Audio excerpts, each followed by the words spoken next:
Legal. Hoje nós vamos dar mais um passo no livro de Atos, mas há de ser um passo absolutamente diferente do que a gente está acostumado. Quando a gente prega uma série na igreja, eu creio que os irmãos esperariam que a gente estudasse o texto, certo? Porque uma série em Atos, hoje vai ser Atos, não é isso? Mas antes de estudar Atos, nós vamos até ler o texto.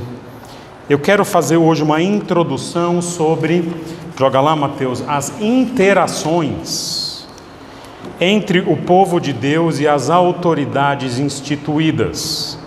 Em outras palavras, qual é o relacionamento entre os servos de Deus e a política e a autoridade política?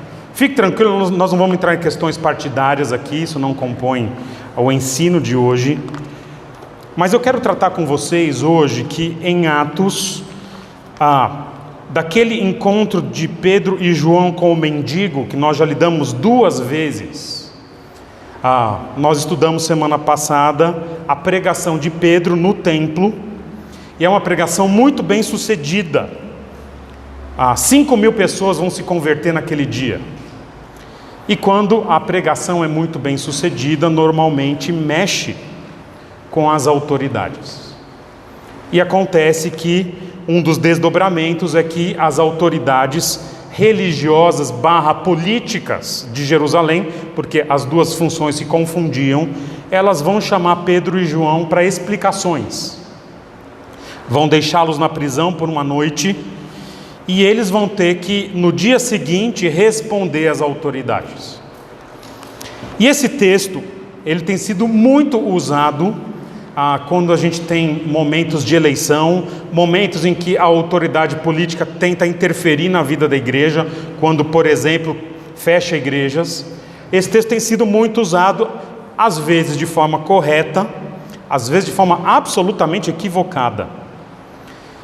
O que nós vamos fazer então? Nós vamos ler o texto hoje, e eu vou suspender o estudo do texto para passar para vocês o que está por trás, em termos de teologia histórica e teologia bíblica, no relacionamento entre a igreja, ou entre servos de Deus, porque tem também Antigo Testamento, entre os servos de Deus e a autoridade política instituída, ok?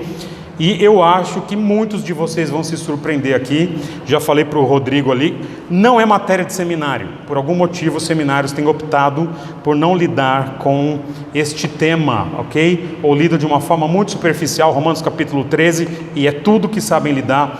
E eu quero trazer uma outra perspectiva, considerando-se que isso foi tema de estudo na minha vida por uns 4 anos, ok? Abra comigo então Atos capítulo 4, versículos 1 a 21, só para a gente compreender o contexto de Atos, em que nós temos que lidar com as autoridades instituídas. Vai ser projetado o texto, se você quiser, e aí você pode acompanhar na lousa, né? E eu entrego minha idade quando eu uso o termo lousa, tá bom? Diz assim: enquanto Pedro e João falavam ao povo, chegaram os sacerdotes, o capitão da guarda do templo e os saduceus. Eles estavam muito perturbados, porque os apóstolos estavam ensinando o povo e proclamando em Jesus a ressurreição dos mortos. Agarraram, ó que fofo, né? Agarraram Pedro e João, e como já estava anoitecendo, os colocaram na prisão até o dia seguinte. Mas muitos dos que tinham ouvido a mensagem creram, chegando o número dos homens que creram a perto de 5.000. No dia seguinte, as autoridades, os líderes religiosos e os mestres da lei reuniram-se em Jerusalém. Esse no dia seguinte significa na madrugada, 4 da manhã, ok? Estavam ali Anás, o sumo sacerdote, bem como Caifás, João, Alexandre e todos os que eram da família do sumo sacerdote. Mandaram trazer Pedro e João diante deles e começaram a interrogá-los: com que poder ou em nome de quem vocês fizeram isso? Então Pedro, cheio do Espírito Santo, disse-lhes: autoridades e líderes do povo, Visto que hoje somos chamados para prestar contas de um ato de bondade em favor de um aleijado, sendo interrogado acerca de como ele foi curado, saibam os senhores e todo o povo de Israel, que por meio do nome de Jesus Cristo, o Nazareno, a quem os senhores crucificaram, mas a quem Deus ressuscitou dos mortos, este homem está aí curado diante dos senhores. Este Jesus é a pedra que vocês, construtores, rejeitaram e que se tornou a pedra angular. Não há salvação em nenhum outro, pois debaixo do céu não há nenhum outro nome dado aos homens pelo qual devamos ser salvos. Vendo a coragem de Pedro e João, e percebendo que eram homens comuns e sem instrução, literalmente ignorantes, ok? Ficaram admirados e reconheceram que eles haviam estado com Jesus. Olha o que Jesus faz com quem fica próximo dele. E como podiam ver ali que os homens, ali com eles, o homem que fora curado, nada podiam dizer contra eles. Assim, ordenaram que se retirassem do sinédrio e começaram a discutir, perguntando: que faremos com esses homens? Todos os que moram em Jerusalém sabem que eles realizaram um milagre notório que não podemos negar. Todavia, para impedir que isso se espalhe ainda mais entre o povo, precisamos adverti-los de que não falem mais com ninguém sobre esse nome. Então, chamando-os novamente, ordenaram-lhes que não falassem nem ensinassem em nome de Jesus. Olha a autoridade política querendo intervir na igreja aqui. Olha aqui, vocês não vão ensinar isso. Resposta: mas Pedro e João responderam: julguem os senhores mesmos, se é justo aos olhos de Deus obedecer aos senhores e não a Deus, pois não podemos deixar de falar do que vimos e ouvimos. Depois de mais ameaças, eles os deixaram ir, não tinham como castigá-los, porque todo o povo estava louvando a Deus pelo que aconteceu. É um texto tão rico que é necessária uma introdução para depois a gente ter paz para lidar com o que está nesse texto aqui. Então, nós vamos fazer hoje essa introdução à relação histórica, teológica, bíblica entre política e a igreja, autoridades e a igreja.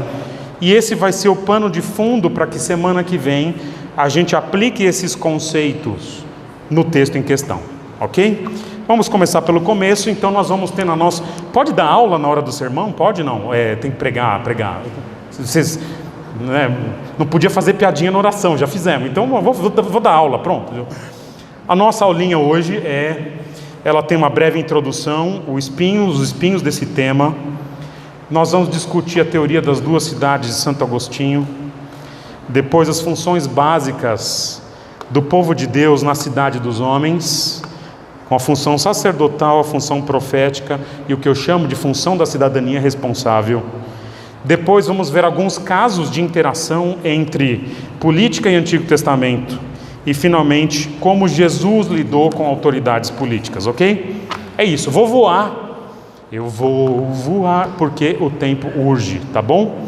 Começando a lidar com o tema de política na igreja. Turma, não existe tema mais espinhoso hoje. Você pode falar de sexo na igreja hoje, que o pessoal sai mais tranquilo do que falar de política. Falar, as crianças ouviram uma aula sobre sexualidade no casamento, ufa, ainda bem que o pastor não falou de política, não? Tá por aí nesse nível. Mas esse tema, ele é muito contaminado. Porque o poder político, a paixão política hoje é uma paixão. Hoje é quase uma religião. As pessoas se definem a partir da sua identidade ideológica, ok? E se tornou a grande fonte de esperança. Não, o Brasil agora vai dar certo. Por quê? Porque é fulano que está. Não. Agora que vai dar certo porque entrou o outro, que é oposto ao fulano. As pessoas enxergam nisso a sua esperança. E temos uma abundância de rótulos fofos, do tipo, aquele cara é comuna, aquele pastor é comuna, certeza. Não, e o outro que é reaça, né? Ou coxinha e mortadela, que já está em desuso praticamente, né? Ou os isentões, não é? Você vai classificar alguém a partir desses rótulos. Irmãos em Cristo, ok? O que seria muito errado. E o que nós vemos, qual que é a minha avaliação? Primeiro, uma compreensão teológica, a partir dos pastores, muito ruim. Se os irmãos um dia tivessem a oportunidade de ir em alguma reunião de pastores, de denominação ou coisa parecida, os irmãos iam ter a dimensão do nível médio dos pastores das igrejas. É assustador. Eu não entregava o jardim da minha casa para alguns irmãos cuidarem. E alguns deles têm que cuidar de igrejas, ok? É claro que há muita gente fiel também. Mas a realidade é que, em termos de política, há muita ignorância teológica. Você não estudou o suficiente. E há também uma compreensão histórica muito falha. Eu vejo no nosso meio muito comum alguém falar o seguinte: sou cristão de direita. Ok? E eu posso perguntar, defina para mim o que é direita. Normalmente ele vai definir a direita como algo conservador. Quando a pessoa me traz isso, ela ignora a história da direita de 1789 até 1848, ok? E aí, se você não sabe o que aconteceu em 1789, o caso é muito grave. Se não sabe o que aconteceu em 1848, é grave, ok? São momentos importantes que definiram, talvez, o que você acredite em política, ok? E a pessoa fala assim, pode ser de direita, mas não pode ser de esquerda. E eu falo, sério? Ok. Na minha leitura, nós estamos misturando coisas que são imisturáveis. Uma coisa é cristianismo, outra coisa é ideologia política. Um está lidando, vocês vão ver daqui a pouquinho, com cidade de Deus. O outro está lidando com cidade dos homens. São coisas que só se tocam, elas não se misturam. E a igreja tem sido pendular nessas questões. O que é pendular? Numa hora está num extremo, que o extremo é a igreja vai se engajar politicamente. O Brasil é do Senhor Jesus e é do fulano. E tem hora que a igreja percebe a bobagem que fez e ela se omite. Vai para o outro extremo. Nunca tem opinião política.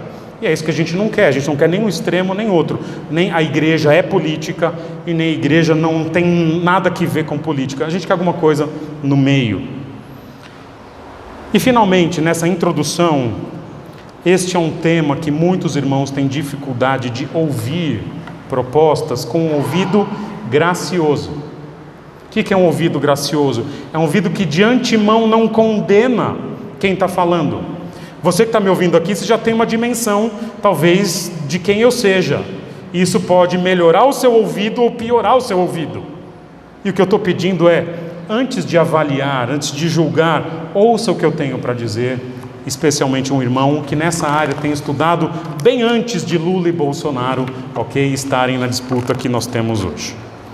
Nós vamos conversar agora da teoria teológica, que vem, da teologia reformada, embora tenha se originado em Agostinho, que viveu mais de 1000 anos antes da reforma.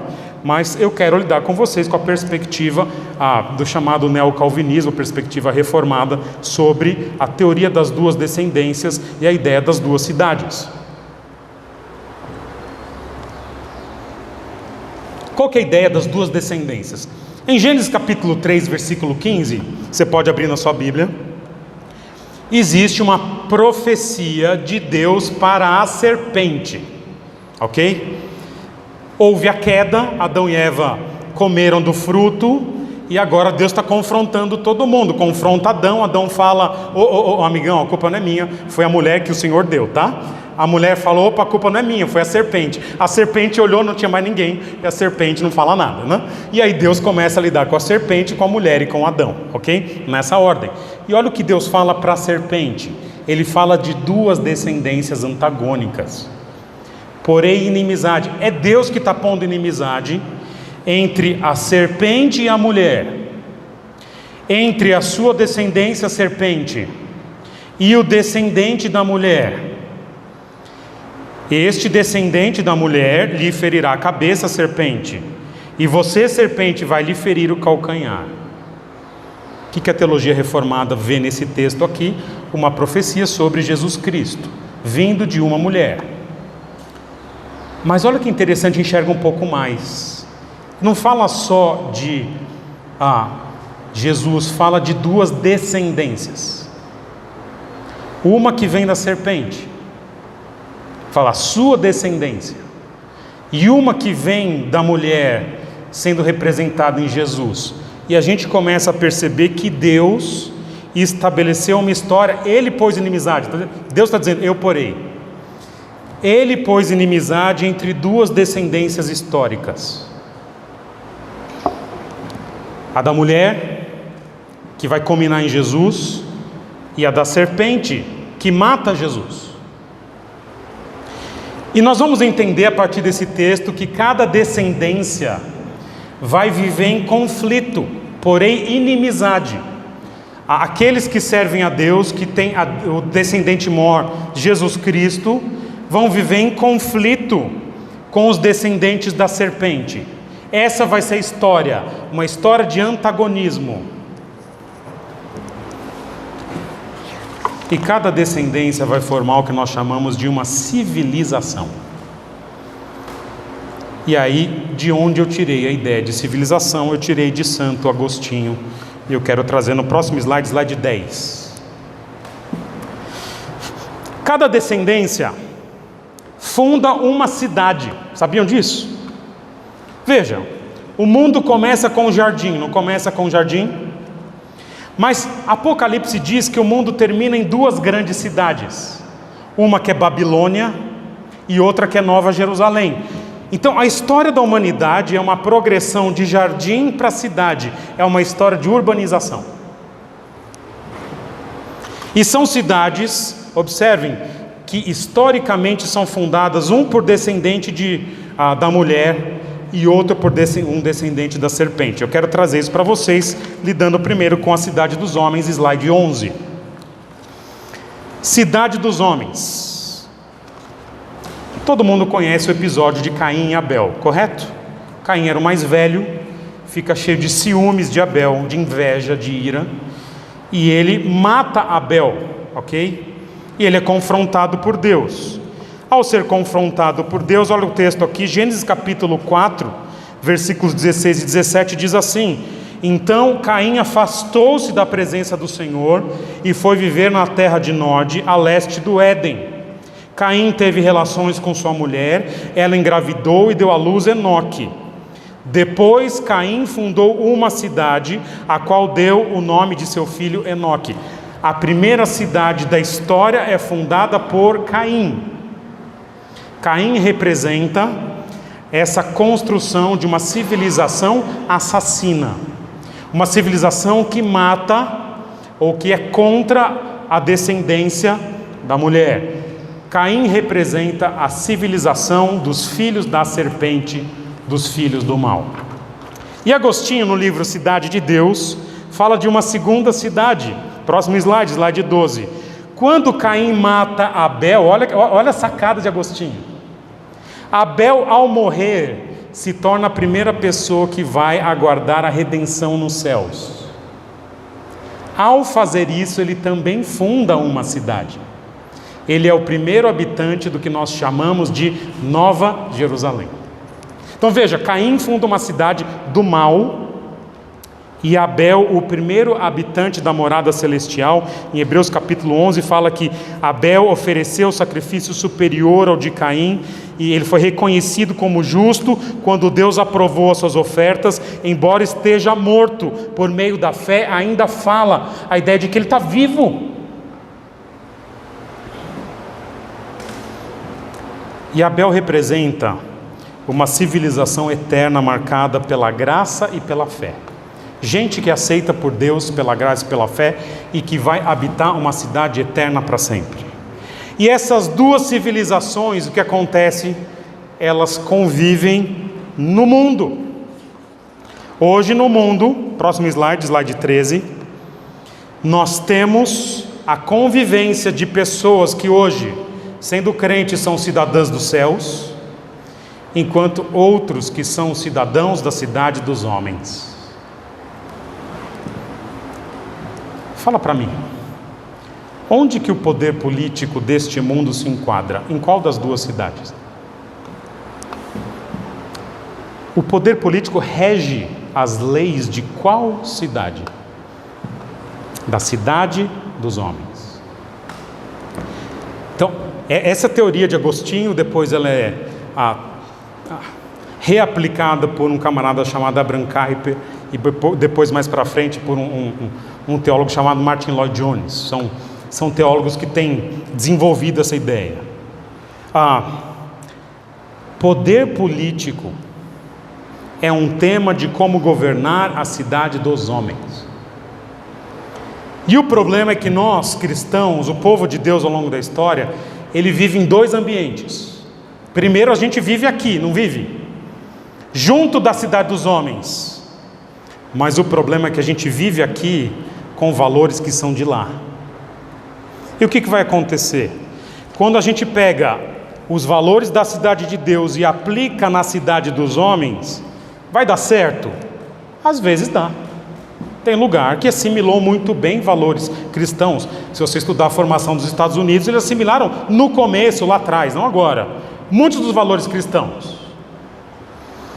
Mas a realidade é que no convívio da cidade dos homens, a gente vai encontrar muitos conflitos, limites e dificuldades de impor para uma sociedade descendente da serpente valores que eles não estão preparados para entender e para ouvir. Essa é a teoria das duas cidades. Como então vive o cidadão da cidade de Deus na cidade dos homens? E eu estou trazendo para vocês 3 grandes funções. Agora nós já estamos nas funções básicas aqui do povo de Deus na cidade dos homens. Nas Escrituras, o que a gente enxerga, e eu vou usar termos que saíram de uma reunião de pastores aqui em Atibaia, uma reunião muito tensa que tivemos alguns meses atrás, sobre como proceder com as autoridades. E esses termos, 2 desses termos saíram dessa reunião, achei muito interessante. Mas a gente percebe que o povo de Deus, ele atua em 3 funções principais. Primeiro, é o que eu chamo de função sacerdotal, que é a função, o sacerdote ele servia o povo. Então a igreja tem um papel sacerdotal diante das autoridades, que é servir, cooperar com as autoridades. Tem também a função profética. O profeta, ele pegava a mensagem de Deus e entregava. E normalmente, os profetas usavam cesto solapada, né? Pá!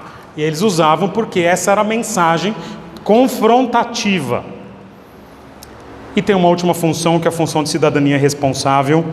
E eu quero trazer para vocês, então, quando que a gente usa o que é cada uma, e quando a gente usa a função sacerdotal, função profética e a cidadania responsável, e depois nós vamos ver alguns exemplos. É isso que nós vamos fazer agora. Então, o que define se a função que a gente vai ter é se existe ou não alguma ordem da Escritura em determinado ambiente. Conversar um pouquinho dessa função sacerdotal. O povo de Deus tem a função de servir as autoridades. Sempre? Não. Quando que o povo de Deus serve as autoridades? Quando ali a cidade dos homens, por algum motivo, promover valores que são compatíveis, defendidos pela cidade de Deus, como justiça, santidade, a igualdade essencial, eu trato o ser humano como ser humano, a liberdade de pensamento que a Escritura defende, a segurança, a proteção do indivíduo. Quando a autoridade da cidade dos homens defende isso, o povo de Deus faz o seguinte: ele coopera, ele está junto. Olha o texto, Romanos 13, veja como Romanos 13 se encaixa aqui. Romanos 13 não é um texto profético, é um texto sacerdotal. Os governantes não devem ser temidos, a não ser pelos que praticam o mal. Você quer viver livre do medo da autoridade? Pratique o bem e ela enaltecerá. pois é serva de Deus para o seu bem. Mas se você praticar o mal, tenha medo, pois ela não porta a espada sem motivo. É serva de Deus, agente da justiça para punir quem pratica o mal. Romanos 13 está dizendo o seguinte: quando a autoridade faz justiça, pune o criminoso, isso tem que ser exaltado, porque a gente deveria cooperar com a autoridade quando ela pune o mal.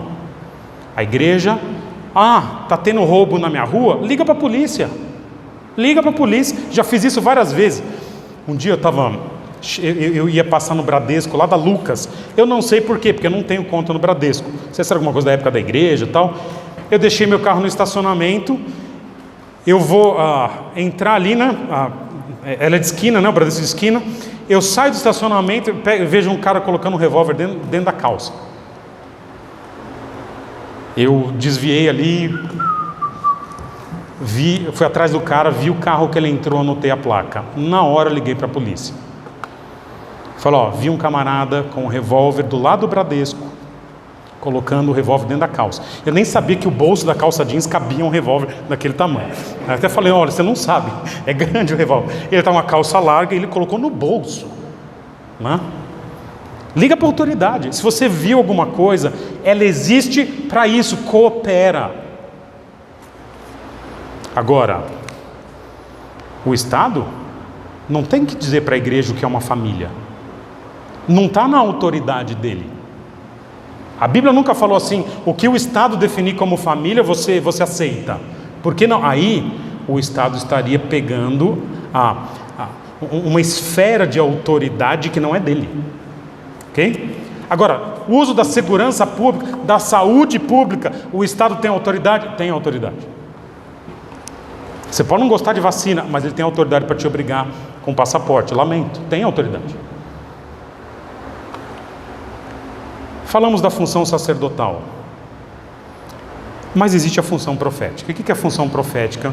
Nós definimos como uma função de confrontação. Quando que ela é importante? Quando a cidade dos homens promove valores contrários ao da cidade de Deus, como a imoralidade, a injustiça, o impedimento da pregação do evangelho, a corrupção. Nesses casos, o povo de Deus é chamado para confrontar. Ai dos que decretam leis injustas, dos que escrevem leis de opressão, para negarem justiça aos pobres, para arrebatarem o direito ao aflito do meu povo, a fim de despojarem as viúvas e roubarem os órfãos. Diz um profeta que morreu cerrado ao meio, Isaías. Só que a confrontação, ela acontece no âmbito necessário. Às vezes aqui de púlpito é suficiente. Às vezes você está diante da autoridade e você fala: não te é lícito roubar a mulher do teu irmão. Esse tipo de coisa. Mas ela é feita com respeito, honestidade, discurso direto, em amor. Às vezes o amor, para alguém, é você falar raça de víbora. É uma forma amorosa, podia ser pior, não? Jesus é amor, né? Ele é epítome do amor, e ele chega para alguns caras e fala: vocês são filhote de cobra, não? E foi bem amoroso falar isso. E a última função que nós temos, que a Escritura fala muito pouco, mas existe, é que quando a cidade dos homens toma decisões que não são assuntos regidos pela Escritura, por exemplo, agora todo mundo é obrigado a ter energia elétrica em casa. Você vai confrontar a autoridade? Você fala: não, que absurdo. Agora vai aumentar a conta de luz. Agora vai fazer o censo do IBGE. Não, eu me recuso. Não. Quando não está afetando o princípio bíblico, eu chamo, a gente tem a liberdade responsável de tomar decisão. Você prefere que tenha Bolsa Família ou não? Você prefere que o seu imposto seja usado assim ou não? Você é a favor de cota ou não? Nada disso, necessariamente, podemos até discutir se há algum princípio envolvido na questão da igualdade, mas não é questão clara da Escritura do que é, por exemplo, o Estado dizer que o casamento entre 2 homens ou 2 mulheres ou 3 pessoas é válido, ok? Isso é uma questão importante para a Escritura, mas outras questões a gente tem liberdade. E convenhamos, turma, a maioria das questões do Estado estão aqui. Tem teólogo na internet brigando porque queria um Estado liberal na economia. Gente, você pode ter essa opinião, é até uma opinião interessante sobre certos aspectos. Mas é nesse nível que você quer brigar de certo e errado? Será que não dá para a gente ter uma liberdade responsável de divergir aqui? E são essas as funções que a gente exerce como cidadão dos céus na cidade dos homens. Ou a gente tem uma função sacerdotal, a gente coopera, ou uma função profética, a gente confronta, ou a gente tem liberdade de apoiar ou não, mas não sendo um princípio bíblico que está sendo afrontado. O que nós vamos fazer agora? Aplicar esses conceitos rapidamente a alguns casos do Antigo e do Novo Testamento. Como que servos de Deus, cidadãos da cidade dos céus, agiram quando estiveram na cidade dos homens em relação com a política ou tendo algum cargo de autoridade. E o primeiro que eu quero mencionar aqui é um homem chamado José do Egito. José do Egito foi aquele camarada que foi mandado para o Egito sem nenhuma vontade de estar lá, chegou lá, se tornou servo de um homem poderoso, sofreu uma injustiça, foi para a cadeia, e da cadeia Deus o colocou como o segundo homem no reino mais poderoso da história. O que José fez com isso? Ele exerceu plenamente uma função sacerdotal. Ele serviu o império do Egito e serviu com imensa sabedoria. O que ele fez, usou os dons, talentos, capacidade que Deus deu para que o Egito prosperasse e o mundo todo não morresse. Função sacerdotal. Não havia nada a confrontar, muito pelo contrário, havia uma sabedoria do faraó em querer que o seu povo prosperasse. Pois eu penso, falando do Egito, 450 anos depois, um homem chamado Moisés. Moisés, por outro lado, pega um faraó em que Deus faz uma ordem, dá uma ordem, faz um pedido, diz: olha que interessante, deixa meu povo ir. Esse pedido é muito interessante, porque pressupõe que Deus vai respeitar a vontade de Faraó. Deus, o soberano, institui Faraó e só liberta o seu povo quando o Faraó diz: tá bom, pode ir, depois das 10 pragas. Moisés, ele tinha poder político, ele confronta o Faraó, porque aquele Faraó era um Faraó idólatra e endurecido. E ele confronta de forma fofa, com 10 pragas, inclusive com a morte do filho de Faraó. Acontece. Se a autoridade da cidade dos homens decide ir contra a igreja com a espada, como foi Faraó, ou contra os servos de Deus com a espada, tudo bem, a gente vai clamar para o nosso Deus soberano. Ai de quem se levanta, tá bom, Deus te abençoe. Quer perseguir? Pode perseguir. A gente sobrevive, fica tranquilo. A igreja sobrevive. Você eu já não sei, não é? É isso que acontece com o Egito. Pensar no homem como Josué. Josué, além de líder do povo de Deus, ele tinha poder político e autoridade espiritual. Como que ele confronta os cananeus? Por ter o poder político, Deus dá uma espada para ele. Ele destrói, ele varre toda a região. E é a função profética levada ao extremo. Ele dizima a população de Canaã. Então, se Deus trouxer pessoas que falam mal das autoridades, não fica chateado, não? Podia ser pior, ele podia matar, não? Então, antigamente era assim. Deus permitiu que hoje fosse diferente. Pensar num camarada como Elias. Elias, profeta, usou a função profética em tudo. Confronta um rei chamado Acabe e sua esposa Jezabel pelos enormes pecados de idolatria, passar nos filhos no fogo, e sofre grande perseguição, e no fim Deus executa seu juízo. Jezabel cai de uma torre, os cães comem a carne dela, para terminar de forma bem fofa esse juízo de Deus. Lembro ainda, para terminar os profetas aqui, tem esse mais 2, Jeremias, cara.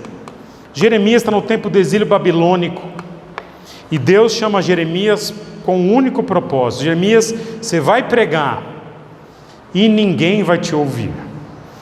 Às vezes, em algum momento do ministério pastoral, e antes, eu imaginei que Deus tinha me chamado para ser um Jeremias, né? Hoje os irmãos têm graciosamente dado ouvido a muitas das recomendações, graças a Deus. Mas às vezes a gente tem essa percepção, né? Mas Jeremias não teve essa mudança. Ele pregou e não foi ouvido. Então, ele é um profeta que confronta, conforme ele confronta, ele apanha ainda mais. E ele sofre solidão, ele não pôde casar, ele sofre muito, apanha, é jogado num poço, ele é sequestrado e ele morre na mão dos judeus, porque o ministério dele era confrontar os pecados do povo e das autoridades remanescentes de Israel. Quero mencionar mais dois aqui para terminar o Antigo Testamento. Jonas é o mais engraçado, né? Um dia nós vamos pregar sobre Jonas, já preguei Jonas em outros lugares, não preguei aqui ainda. Jonas é chamado para o ministério confrontativo contra o principal inimigo de Israel, que é a cidade de Nínive, capital da Síria. E ele vai, o que era para ser uma coisa feliz, conforme ele vai, ele começa a lembrar quem Deus é. Deus está me chamando para confrontar, mas Deus está com segundas intenções aqui. E Deus vai me chamar para confrontar, e quando eu chegar lá, Ele vai mudar tudo. Ele percebe isso, e ele foge.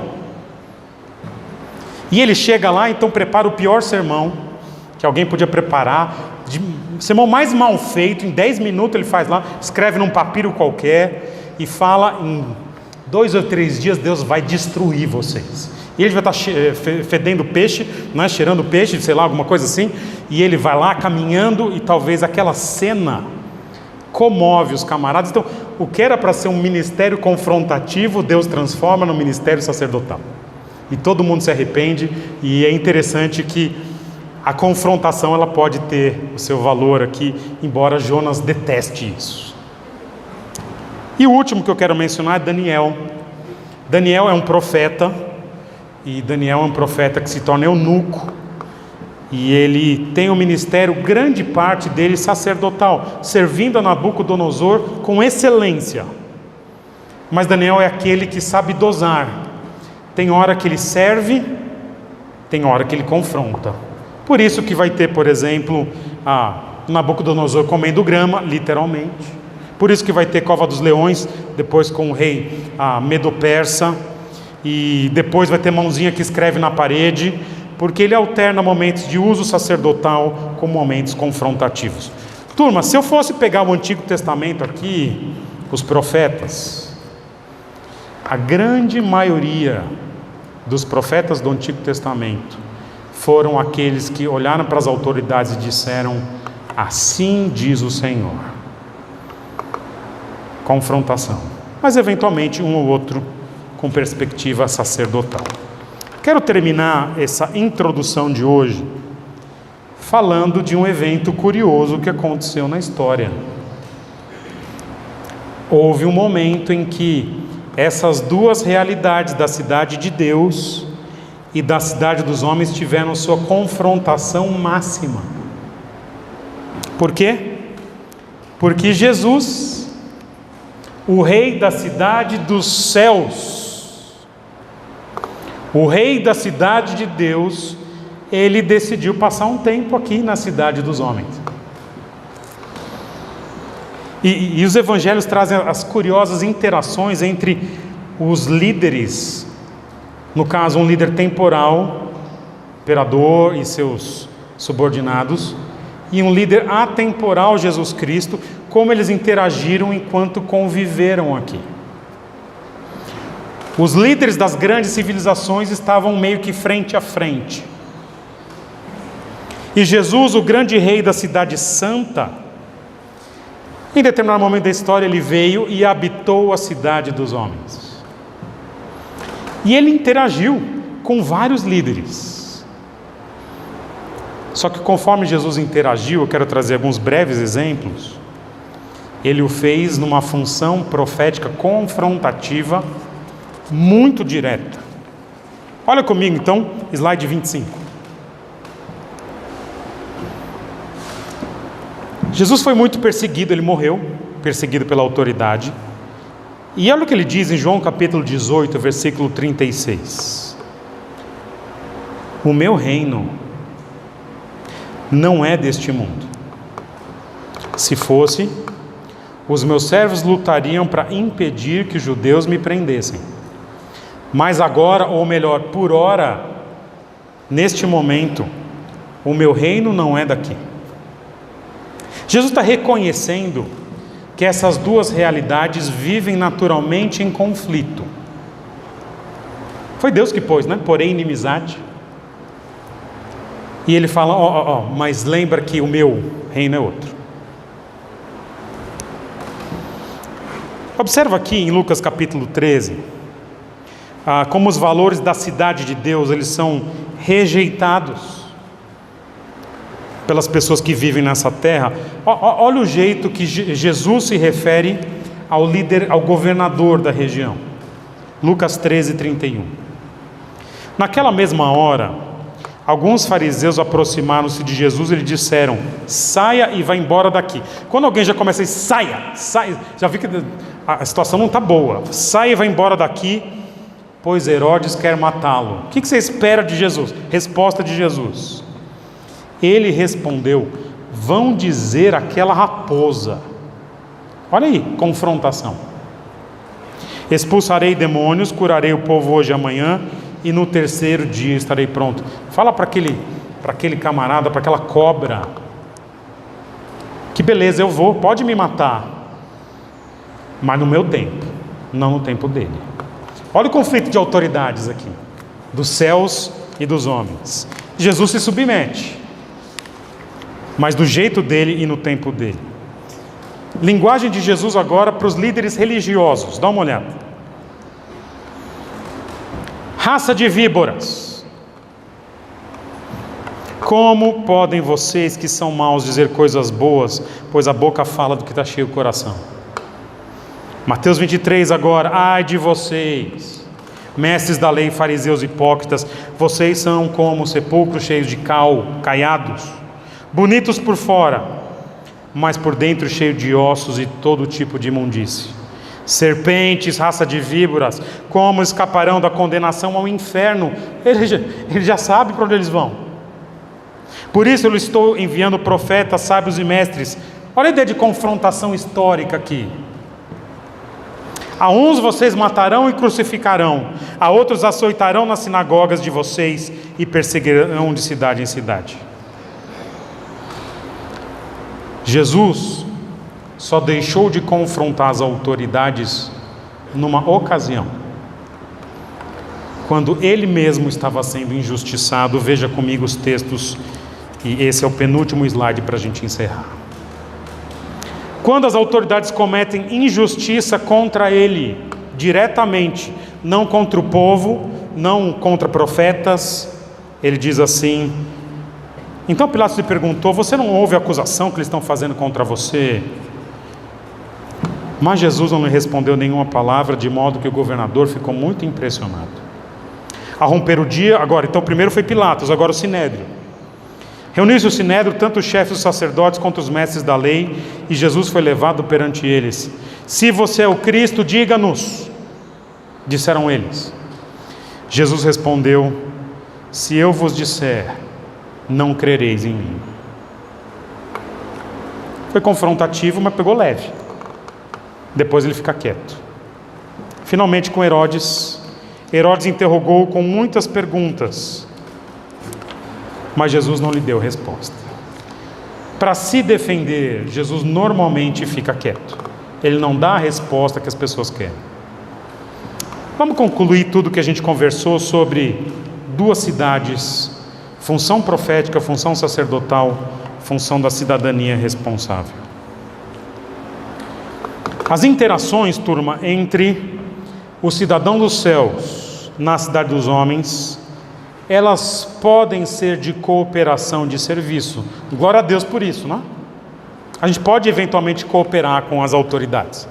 Caso de José, caso de Daniel. Entretanto, é muito mais comum que as interações entre o povo de Deus e a cidade dos homens sejam interações de confrontação. Embora possa haver de cidadania responsável. Por exemplo, quando o imperador faz o censo de José e de Maria, eles obedecem. Mas os exemplos do Antigo Testamento e de Jesus indicam uma tendência à função confrontativa da igreja.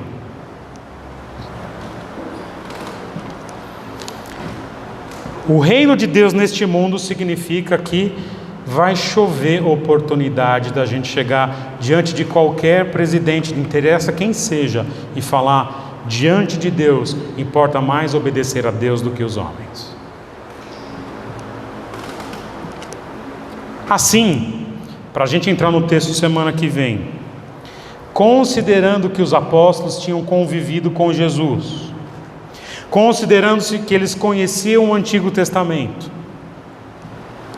o que nós podemos esperar no livro de Atos, quando a igreja funciona sem a presença física de Jesus, que vai haver muito mais oportunidade de confrontação profética do que de serviço sacerdotal.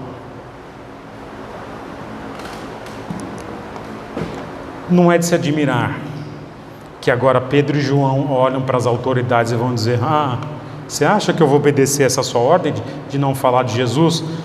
Fica sentado aí esperando, amigão. E na próxima semana, então, a gente vai aplicar estes conceitos a Atos capítulo 4, versículos 1 a 21. É isso que eu queria trazer para vocês como introdução ao sermão da semana que vem. Alguém tem alguma pergunta, quer trazer uma opinião, dar alguma dimensão? Diga, Andréas.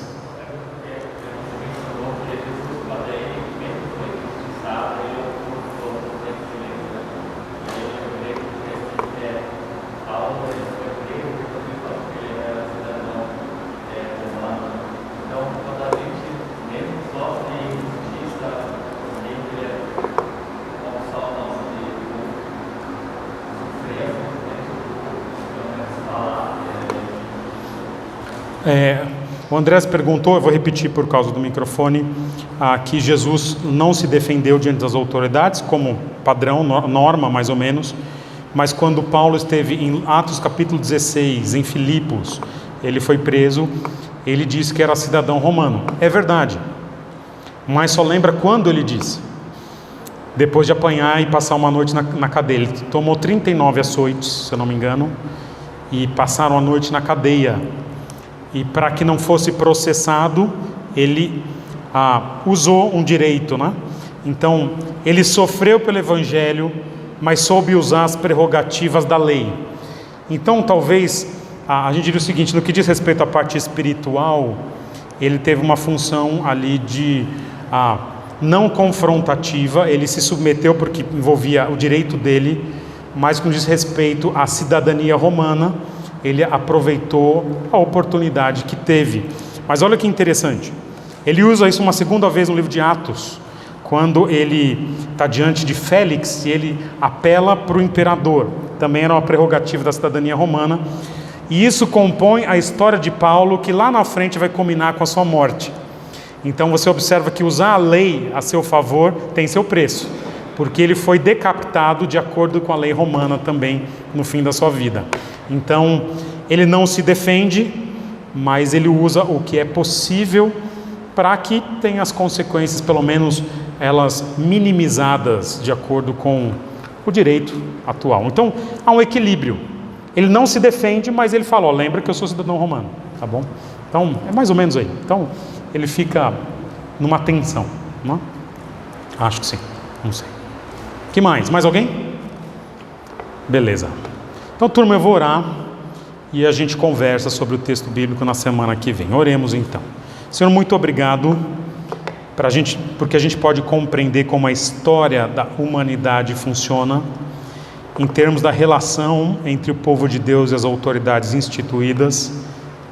E eu te peço que o Senhor dê muita sabedoria para a nossa geração de não se vender ao poder político e ao mesmo tempo cooperar quando necessário, quando possível, para que a justiça e os valores do reino de Deus prevaleçam aqui.